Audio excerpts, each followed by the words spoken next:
Hola, ¿qué tal? Muy buenas tardes. Les saluda el doctor Donovan Casas Patiño, presidente de la Red Internacional en Salud Colectiva y Salud Intercultural. El día de hoy estamos de manteles largos para dar continuidad a las actividades del Seminario Permanente Internacional en Salud Colectiva 2022. En esta ocasión, mis queridos colegas, pues tenemos con nosotros a la presencia del doctor Miguel Alberto Gutiérrez Nava. Él ya tiene tiempo siendo militante de nuestra red, y déjenles platico un poquito de su historia de él, ¿verdad? Claro está.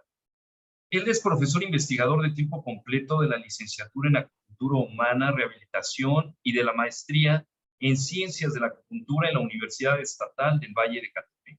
Él es encargado del laboratorio de fitoterapia de la misma universidad, y en su formación académica, el colega es licenciado en salud intercultural, maestro en ciencias químico-biológicas por el Instituto Politécnico Nacional y doctor en docencia e investigación social. Actualmente, él cuenta con el perfil PRODEP deseable y es autor de artículos y capítulos de libros sobre plantas medicinales. Es así que el tema que nos va a dar él hoy es producción hidropónica de plantas medicinales en condiciones de invernadero. Pues agradezco muchísimo tu presencia, mi querido colega Miguel. Todo el público es tuyo. Adelante, colega. Correcto, muchas gracias, doctor Donovan. Bueno, para empezar este tema, vamos a hacer un preámbulo de lo que es la producción de plantas y sobre todo la importancia que lleva el tener un control de cómo vamos a estar produciendo las plantas, ya que desde ahí estamos marcando la pauta para ver si la planta va a ser segura, si la planta va a ser eficaz y sobre todo si hay un proceso de calidad en el proceso. Entonces, eso es lo que tenemos que tener en cuenta a la hora de cuando vamos a ocupar un recurso vegetal o una droga vegetal. Que para este término, droga vegetal, la vamos a entender como la parte de la planta que ocupamos en la terapéutica. Ya sea la raíz, la hoja, la flor. Lo que nosotros ocupamos de la planta medicinal, la vamos a entender como droga vegetal. Entonces, para que estas drogas vegetales o recursos vegetales puedan ser utilizados con seguridad, con un alto índice de calidad y que esto sea, y eso conlleve como resultado que sea eficaz el producto herbolario, tenemos que tener en cuenta cómo se está produciendo. Actualmente, la forma más común que podemos nosotros obtener alguna planta es que la vayamos a recolectar de forma silvestre o que se produzca, pero a través de medios orgánicos, a través de la tierra. Entonces, como introducción, vamos a tener que la importancia del uso de las plantas medicinales radica desde que el 80% de la población mundial, pues prácticamente hacemos uso de algún remedio tradicional, de algún remedio herbolario.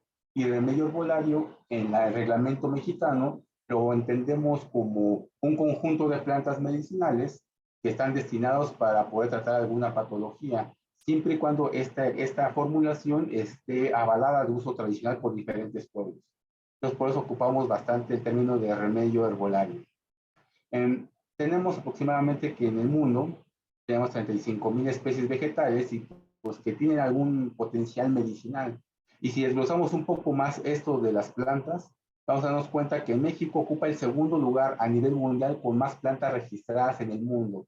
¿A qué se refiere con esto? Que tenemos 4,500 plantas ya registradas con usos tradicionales y usos medicinales, solamente por debajo de China con 5,000 plantas.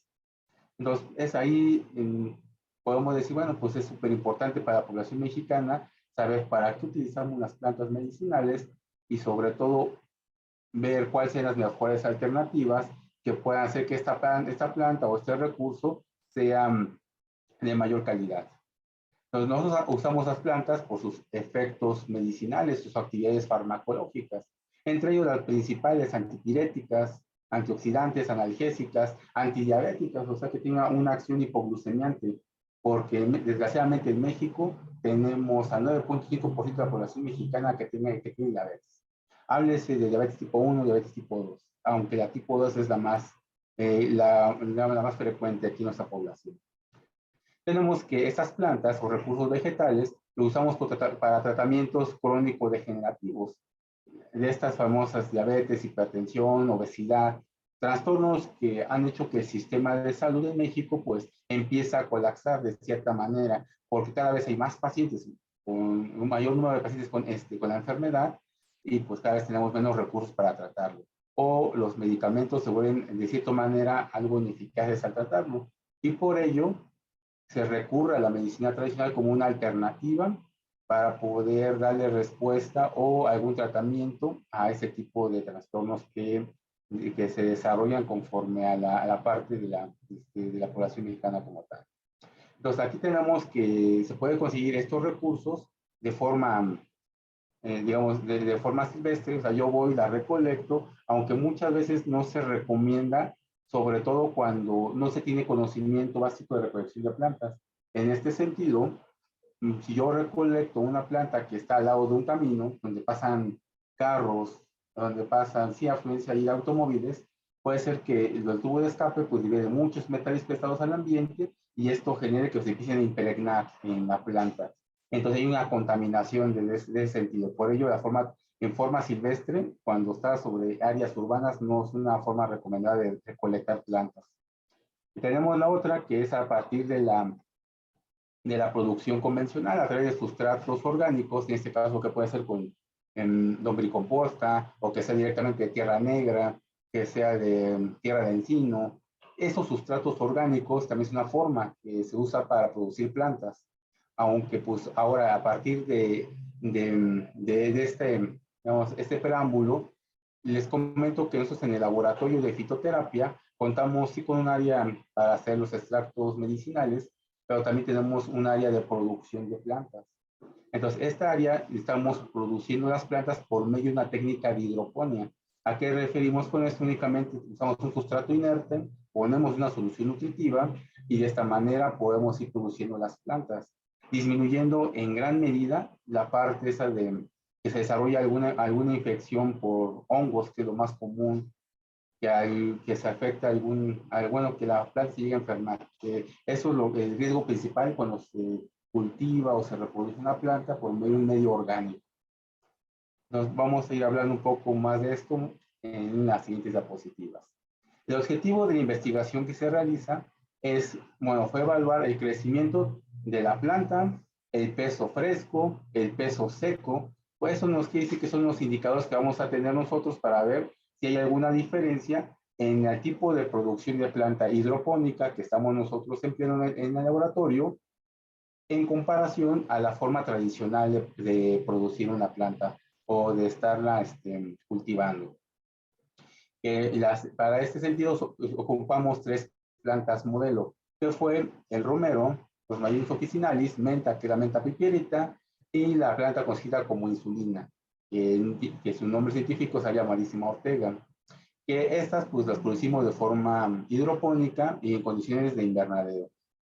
Tenemos ahí un control sobre las variables en cuanto a temperatura, en cuanto al tipo de agua que se le está agregando, las soluciones. Y para esto pues vamos a darnos cuenta que sí hubo diferencias significativas en esos 3 parámetros, tanto el tamaño de la planta como en su peso seco y su peso fresco. Iniciamos esto en el laboratorio, en la parte específicamente en los invernaderos de la Universidad Estatal del Valle de Ecatepec, en el cual pues en el invernadero pues se controló la temperatura, que está entre 22.5 grados centígrados, como una temperatura la media, y la temperatura máxima llega hasta 39 grados centígrados, que sabemos que pues ya es algo considerable. Y la temperatura mínima es de 1.5 grados, o sea que sí hay ciertos grados de fluctuación. Tenemos en cuenta que también esta variable de la temperatura lo tuvimos en bajo monitoreo por medio de un termohidrómetro digital. Él nos iba diciendo pues cuál es la temperatura mínima, la media y la máxima dentro del invernadero. La producción la iniciamos a partir de esquejes. Entonces prácticamente nosotros rompíamos una ramita de la planta madre, ya sea tanto del romero, de la menta, de la insulina, y las pusimos sobre un medio acuoso hasta que a partir de las yemas empezara a desarrollarse raíces. Pues una vez que se desarrollaron estas raíces, entonces ya lo pusimos, pues lo podemos poner ya lo que es la parte del esqueje. Entonces ya se desarrolló la raíz, ya estuvo la parte del brote de las yemas axilares y pues se trasplantaron. En la parte del esqueje, aproximadamente unas 3 semanas estuvieron en esquejes y se mantuvieron con 2 tratamientos estas plantas. Tenemos ahí la parte del grupo testigo y el grupo que se está sometiendo a partir de la producción hidroponía. Entonces, el grupo 1, que es el medio hidropónico, en donde nosotros ponemos un sustrato inorgánico, que en este caso puede ser tesontle rojo, puede ser otro sustrato inorgánico, y solamente lo que se le va a estar nutriendo a la planta a partir de la solución nutritiva que nosotros estamos preparando. Y el segundo ya fue este grupo testigo, en donde pues, se sometió a la parte de la producción convencional, que es sustrato orgánico, solución nutritiva, únicamente con lo que es la parte del lombricomposta, que dentro de los sustratos orgánicos con mayor relevancia en la producción de plantas es la lombricomposta. Entonces se puso como referente esta, que es como la mejor que existe en la parte convencional, en contra de lo que se dio en comparación con lo que es el medio hidropónico. Entonces se utilizaron bolsas negras de polietileno de 32 centímetros de largo, con un volumen aproximado de 7 litros, y pues utilizó, ya sabemos, el sustrato inorgánico como tesontle rojo y el sustrato orgánico, lo que sería la tierra negra. Esos serían los dos sustratos que estaremos utilizando. Después preparamos lo que es la nutrición de lo que es la parte de la planta en el primer tratamiento. Esta solución nutritiva que está diseñada para hortalizas, porque de hecho la hidroponía tiene la característica de que se ha utilizado de forma constante, pero para hortalizas, nada más. Para plantas medicinales es muy poco las referencias, de hecho casi inexistentes, el uso de hidroponía para producir alguna planta medicinal. Entonces utilizamos esta técnica para ver qué tantos beneficios tiene la planta, si hay alguna diferencia en cuanto a los dos tipos de producción que existe, la convencional y la hidropónica. Y tuvimos también que cuidar lo que es el pH. Una vez que se hizo la solución, el pH, una vez que, bueno, que se realizó esta solución nutritiva, tuvimos que regular su pH. El pH estuviera de 5.5 y 6.5, ya que la conductividad eléctrica entre 1.5 y 3, lo que conocemos como miscellaneous, que esto es un fin nutritivo que pueda generar que las plantas puedan absorber de forma adecuada los nutrimentos que se le está dando. De nada me sirve a mí llenarla de nutrientes a una planta en una solución que no está controlado el pH. Puedo yo ponerle ahí kilos, por decir un ejemplo, y la planta no va a poder abrir la parte de su raíz para poder recibir esos nutrientes. Si el pH no está entre 5.5 y 6.5, porque la conductividad eléctrica estaría muy elevada. Entonces, prácticamente, si la planta se abre para recibir el nutriente estando en un pH tal vez de 7.5, la planta se moriría, se lastimaría la raíz y por consecuencia se hiperpolariza, se cierra y no entra ningún nutriente. Y para ello, pues tenemos que regular ese pH de la solución nutricional. Ese es el motivo, que no puede estar ni muy abajo ni muy arriba, porque entonces la raíz de la planta no absorbe los nutrientes. Pues el volumen inicial de la solución nutricia la aplicamos 200 mililitros en cada planta cada tercer día. Y esta dosis se fue modificando hasta llegar a un volumen de 350 mililitros por planta, igual a cada tercer día. Y para el segundo tratamiento, que sería la parte del sustrato orgánico, se utilizó como la parte nutrimental, la lombricomposta. Entonces puso tierra negra y lombricomposta. Y esto se puso pues cada 20 días. El riego también fue cada tercer día, igual un riego con agua de 200 mililitros y pues se fue modificando el mismo volumen hasta llegar a 350 mililitros por planta, porque la planta como va creciendo pues va aumentando los requerimientos de agua. Se realizaron aplicaciones preventivas también cada 15 días de manera foliar con lo que es Tecto 60 a una concentración de 1 gramo. Esto para evitar la formación de hongos, áfidos, que son como que los problemas que más se puede afrontar una producción de plantas. Eso de forma preventiva, aunque esto se hace de forma muy común en una producción orgánica normal, porque es muy complicado que una planta nazca sin ningún problema de hongos, por el simple hecho de que está bajo un sustrato orgánico. Entonces, es muy sencillo que pueda desarrollarse hongos o algún otro tipo de microorganismo que pueda dañar a la planta. Más sin en cambio, en la hidroponía es mucho más complicado que eso suceda. Pero aún así tenemos que de forma profiláctica estar administrando Tecto 60 pues, para evitar la formación de algún microorganismo que dañe la planta. Una vez que ya se produjo la planta, ya se terminó el tiempo de, digamos, de experimentación, pusimos a secar estas plantas. Entonces, el proceso de secado de la planta fue a partir de unas bolsas de papel, ¿no? Que las cuales pues se empezaron lo que era parte de se colgaron para que de esta manera pues se pudieran ir secando. La bolsa de papel obviamente pues cubre la planta y se le agregaron ciertos, digamos, se pusieron ciertos agujeros a lo que es el papel, pues para que pues el aire pudiera circular, no se concentrara humedad y pues no hubiera un proceso ahí de que se desarrollaran hongos. Y se cuidó que no se expusieran al sol. Una forma o un lineamiento general para poder secar una planta nunca es que se ponga al sol, porque muchos componentes bioactivos de la planta son termolábiles y son fotosensibles, cosa que que puede dañarse a ambas moléculas si lo ponemos al sol, y más si no tenemos un control de cuánto tiempo va a estar expuesto. Entonces secó a la sombra a partir de aquella parte envueltas en papel, en bolsas de papel con agujeros pues, para aumentar la circulación de aire. La planta perdía todo el contenido de agua, o se secaba completamente a partir de los 15 días, entonces, después de la cosecha. Y posterior, pues almacenaban.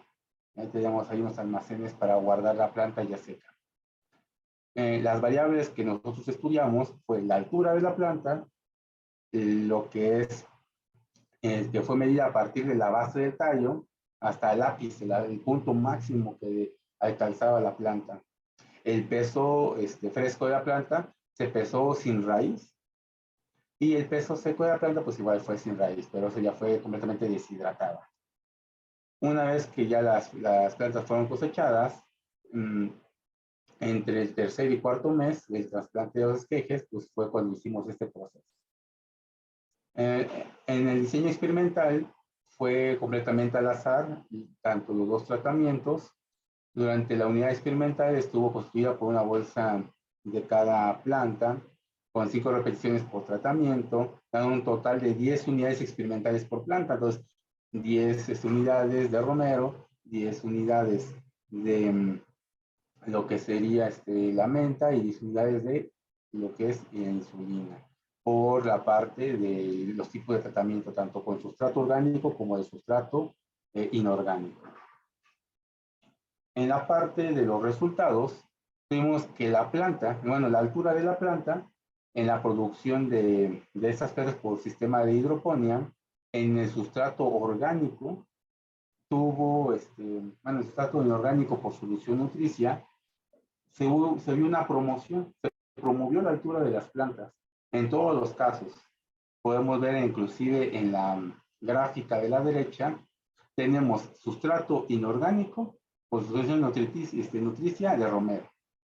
El sustrato orgánico igual de romero. Y podemos ver que hubo un crecimiento mayor en el sustrato inorgánico, en la que se le agregó únicamente la solución nutricia, que en este caso sería el sistema de hidroponía que nosotros estamos proponiendo en esta investigación.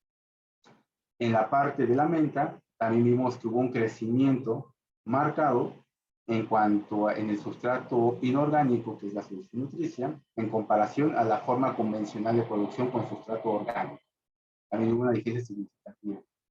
Y en cuanto a la insulina, también podemos observar que en el sustrato inorgánico tuvo un mayor crecimiento que en el sustrato orgánico convencional. Entonces, por ello, podemos decir que el romero aumentó un 12.46% en respecto al testigo, la menta un 20.38% y la insulina un 15.45% más en respecto a la parte testigo. Esto lo podemos ya, digamos que asentar un poco más en que uno, pues existe muy poca información sobre la aplicación de sustancias nutritivas o de soluciones nutricias para el crecimiento de plantas medicinales. No hay reportes sobre ello.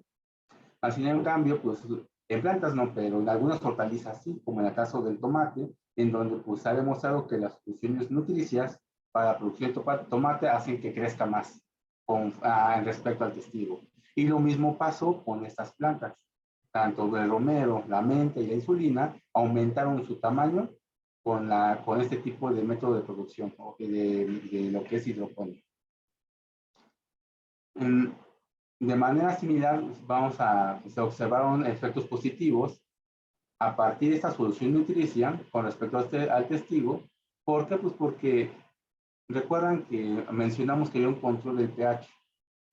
Entonces, al tener un buen control del pH, hacemos que realmente la planta se abastezca de fósforo, de nitrógeno, que utiliza para su crecimiento. Forma parte de los elementos estructurales de la planta. Entonces, al igual que el nitrógeno y el fósforo como factores de crecimiento, en lo que es en el ciclo productivo de un vegetal, se puede estar aplicando en plantas. Y ese estudio es lo que nos da como resultado. En cuanto al peso fresco de la planta, también hubo diferencias. Vemos que hubo una diferencia significativa en cuanto a la parte del peso fresco, en cuanto al romero, de lo que es el sustrato orgánico y vocacional orgánico. Lo mismo pasó con lo que sería la menta, y donde hubo una marcada diferencia en la parte de lo que es el peso fresco fue en la planta de insulina. En esta planta podemos ver que en el sustrato inorgánico tuvo un mayor peso que lo que podemos tener en las plantas con sustrato. Entonces, con sustrato orgánico, que es la parte de tierra negra, la lumbricomposta. Entonces, aquí vemos que sí hay una diferencia muy significativa en el peso fresco de la planta. Entonces, en el romero solamente hubo un aumento del 5.9% y en la menta de 42.2% como tal. Entonces, en donde sí hubo un incremento muy marcado fue en la parte de insulina, que hubo un aumento del peso fresco de hasta un 55% con respecto al testigo. Y en el peso seco de la planta, ya es cuando se sometió al proceso de retirar todo el agua contenida de la planta, vimos que también hubo diferencias significativas. En este caso, nuevamente se sometió al proceso de deshidratación que mencionamos anteriormente, y en esta, pues el romero tuvo un aumento en el peso seco del 21.6%, la menta del 80%, en esta pasa del 80% y la salvia del 82.2%. Entonces ahí sí vimos unas diferencias muy, muy marcadas en cuanto al peso seco de la planta medicinal. Como conclusiones, tenemos que con base a los resultados del romero, menta y la insulina, mostraron un crecimiento favorable por medio de una técnica de hidroponía, en este caso el sustrato inorgánico con solución nutritiva, al compararse con el grupo testigo. También hubo una diferencia en cuanto a altura, en la parte del peso fresco, el peso seco, y hubieron diferencias significativas, y se observó el mayor efecto en la planta de insulina. Ahí hubo un cambio más marcado que en comparación tanto del romero como de la menta. Ahí hubo diferencias mucho más marcadas. En cuanto a la parte de tanto el peso fresco como la altura, como el peso fresco también.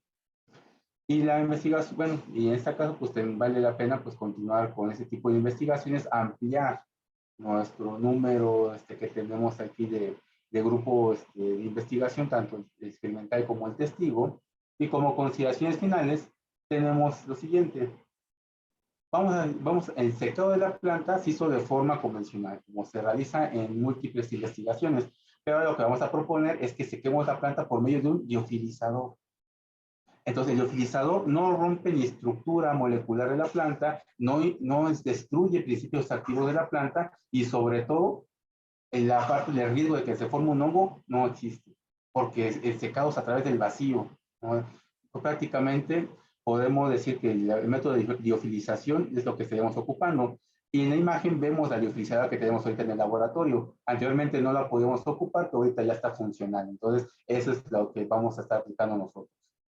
En cuanto al peso crudo y el extracto seco de la planta, vamos a decir que el extracto crudo lo vamos a pasar a través de un rotavapor para obtener ese extracto. Vamos a quitarle todo el sustrato, ya sea del agua, o sea de etanol o del sustrato que se ocupe, para poder llegar al extracto crudo de la planta y ver si también a partir del peso, no de la planta en sí, sino de los principios activos que contiene la planta, ver si existe también diferencia significativa entre ambos. Y eso lo vamos a lograr a través de este rotavapor, que una vez que tengamos el extracto seco, el extracto crudo, lo vamos a poder después secar completamente por medio del mismo liofilizador y hacer la comparativa. Y por último, proponemos que también hacer una medición por medio de HPLC, masas o gases, para determinar exactamente la cantidad de principios activos que tienen tanto el grupo testigo como el grupo que se sometió por medio de la producción de hidroponía. Entonces, eso sería la parte de las consideraciones finales.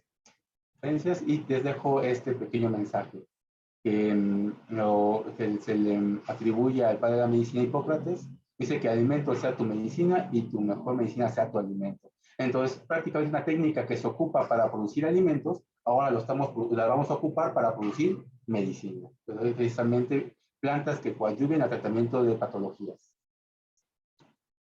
Agradezco su atención, agradezco la atención de doctor Donovan. Muchísimas gracias, Miguel. Y fíjate que de ahí me surgen unos planteamientos. Número uno, ¿consideras tú que, que nosotros vamos a poder conseguir posteriormente el tener plantas medicinales en nuestros patios traseros, o sea, este tipo de proyectos que tú estás realizando, pienso yo que de alguna otra manera van a llegar a la sociedad, ¿no? Y que esto es tratar como de motivar tanto a los alumnos de salud intercultural y áreas afines, a que ellos pueden tener invernaderos de patio trasero o en terrazas. ¿Qué tan difícil sería lograrlo esto? Bueno, no es algo complicado por el hecho de que todos ocupamos plantas medicinales y la forma en la que podemos nosotros estar seguros que no se le agrega otras sustancias que puedan ser perjudiciales para la salud es que uno mismo lo esté cultivando. Entonces, esto lo realizan bastante en la parte de las comunidades rurales, aunque también la parte urbana ya empieza a tener sus propias invernaderos o sus propios jardines, inclusive hasta en las terrazas de las casas. Entonces, esto va permeando, solamente que hay que tener información para realizarlo de forma adecuada, ¿no? Entonces, y lo que nosotros proponemos es que la que tiene menos riesgos de contaminantes, menos riesgos de que la planta se enferme y sobre todo que se mejore la parte de las actividades biológicas de la planta sería la técnica de hidroponía, que también se puede estar fácilmente empleando en cualquier hogar. Ya. Oye, colega, ¿y también se ha pensado por parte de tu grupo de investigación el que realicen ustedes cursos para la población respecto a cultivos hidropónicos? O sea, ¿han Sí, pensado? sí, de hecho, qué bueno que lo preguntas. Aquí en la universidad se ofrece también la parte de capacitaciones constantes por medio de diplomados y hay un diplomado ofertado por la universidad en donde dentro de su currícula está la parte de producción de plantas medicinales. Entonces, todo esto que estamos en la parte de investigación se les enseña a lo que es a la población en general o los investigadores o que se metan al diplomado, pero sí hay esa opción de que se puedan capacitar. No, y te agradezco porque cabe mencionar que tú eres de las personas que han estado trabajando ya en el desarrollo de fármacos medicinales y tienes por ahí algunas publicaciones ya realizadas. A mí me gustaría que me explicaras un poco tu experiencia en relación a este tipo de plantas medicinales y las enfermedades crónico no transmisibles, colega. ¿Qué experiencia tienes? ¿Qué les podrías comunicar a las personas? Tu experiencia, colega. Ah, pues sí, gracias. Bueno, mira, En cuanto al uso de plantas medicinales, tenemos algo a favor, que cualquier planta medicinal tiene un índice terapéutico muy grande, o sea, mayor en comparación de un medicamento. ¿Qué quiere decir esto? Que tenemos mucho margen de estar dando dosificaciones sin llegar a tener una reacción adversa o una reacción secundaria. Y pues también si no damos, digamos, si damos poco planta, aún ahí tenemos una dosis mínima efectiva dentro de ese margen. Entonces, con las plantas podemos jugar bastante con lo que es la parte de la dosificación, aunque pues de preferencia tiene que ser administrada por un profesional de la salud que se haya capacitado en esa rama de las plantas medicinales, aunque pues en cuanto al índice terapéutico, pues por ellos de que se puede considerar la gran mayoría como inocuas. ¿No? La gran mayoría no quiere decir que no tengan daño o que no podamos llegar a tener algún cuidado con ellas. Hay que tener cuidado sobre todo con aquellas que pues, su índice terapéutico está muy disminuido. En el caso de las personas con trastornos crónicos degenerativos, como sobre todo diabetes y hipertensión, siempre se buscan alternativas al consumo de medicamentos, sobre todo porque muchos de estos medicamentos ya desarrollan algún otro tipo de trastornos por el simple hecho de que lastiman algunos tejidos. Y entre ellos tenemos a los medicamentos hipoglucemiantes, que gran mayoría de ellos desarrollan trastornos gastrointestinales, que inclusive las personas pueden desarrollar anemia, digamos, del tipo megaloblástico por deficiencia de vitamina B12, como en el caso de la metformina, por su consumo crónico, pues puede llegar a desarrollar ese tipo de anemia. Entonces hay alternativas con las plantas medicinales para el control de la glucosa sin que tengan ese tipo de reacciones adversas, siempre y cuando, mencionadamente, cuidemos la parte de las dosificaciones. Otra, es muy raro que podamos llegar a tener una intoxicación por una planta medicinal. Es sumamente raro, y más cuando se está sometiendo a través de infusiones. Por el hecho de que, un ejemplo, la planta Salvia modísima ortega de insulina tiene una dosis letal 50 de 5.2 gramos por kilogramo de peso. Gramos. Entonces, prácticamente, y eso ya es extracto ya purificado. Necesitaríamos consumir un cerro para llegar a una dosificación así tóxica de esa planta. Entonces, hay muchos beneficios en estar consumiendo plantas medicinales y sobre todo que se han vuelto una alternativa real para tratamiento de enfermedades crónico-degenerativas, tanto por la fácil acceso, porque podemos tener plantas en nuestra misma comunidad que ocupamos, y no necesariamente tenemos que estar gastando de forma inmediata mucho dinero en el consumo de medicamentos. Que si tenemos ambas alternativas puede haber efecto de sinergia. Que para esto, pues bueno, también tenemos que estar cuidando que no hayan interacciones que puedan ser perjudiciales para el paciente. No, pues yo me quedo maravillado por tu trabajo, lo conozco, sé de todo lo que están realizando ahí en tu universidad y te comento que la Red Internacional de Salud Colectiva y Salud Intercultural sigue abierta para toda la comunicación y divulgación de la ciencia que realizan allá en tu universidad. Mi querido Claro que sí. doctor Miguel, Esperamos que nos sigan invitando para compartir más temas de lo que realizamos aquí en el laboratorio. no, nosotros somos los afortunados de que ustedes estén acá participando con nosotros. Pues te mando un fuerte abrazo, mi querido colega, y ya te mandaré tu constancia por allá, colega. Un abrazo enorme. Cuídate Igual, mucho. hasta luego.